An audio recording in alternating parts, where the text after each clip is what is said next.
Hi, so today I'm going to talk about a tactic, an actual tactic this time rather than a tactics experiment, and it is called a handoff. I've mentioned it in a couple of other videos if you've been watching those.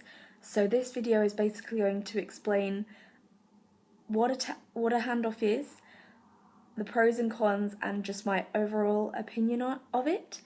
It is a play that in its most basic form involves only two quaffle players, but there are other versions that may involve more.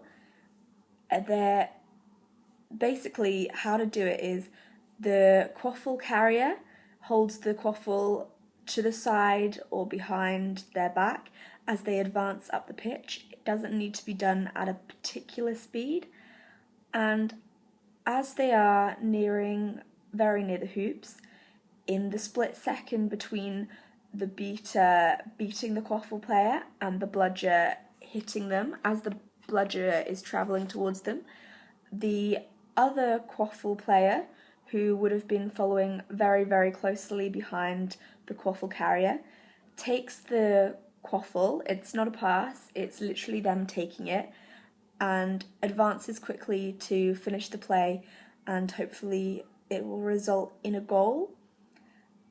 There are other versions such as dual possession handoffs, which involve multiple players looking as though they are going to have possession of the quaffle, and it makes it very difficult for the opposing team to know who to beat.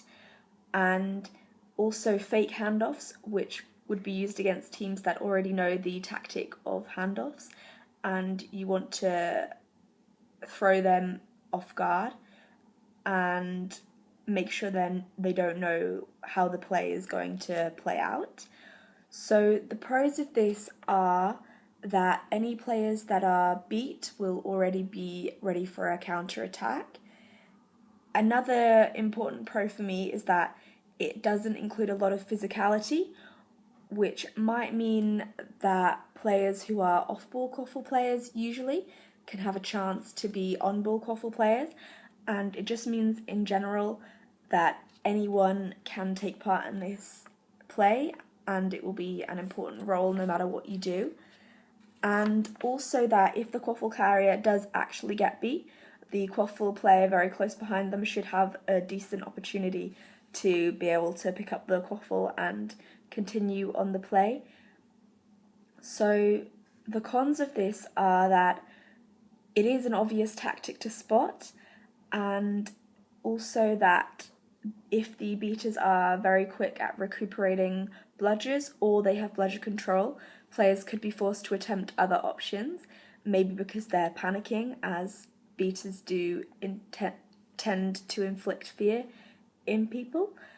And also that it has to be timed really well, or the beaters will beat people that you do not intend to be beat, and obviously as you're attacking you have to be the ones controlling and they have to be responding to you. You don't want to be responding to them, if that makes sense. You want to be the ones in control of the action at all times. So overall, my opinion of this is that if the opposing team doesn't have bludger control, then it is definitely worth trying. And also another pro is that it isn't as commonly utilised as other tactics, though maybe you could argue that's for a reason. And finally, it despite it being obvious to spot, so is plays like Troll in the Dungeon, and they are used all the time, so that shouldn't really be used against it. I hope I've explained this in a way that you understand, and hopefully it's been useful if any of the people watching this who I don't know watch them actually play Quidditch, if they haven't just randomly come across them. I hope they're useful to you. Thank you for watching. Bye!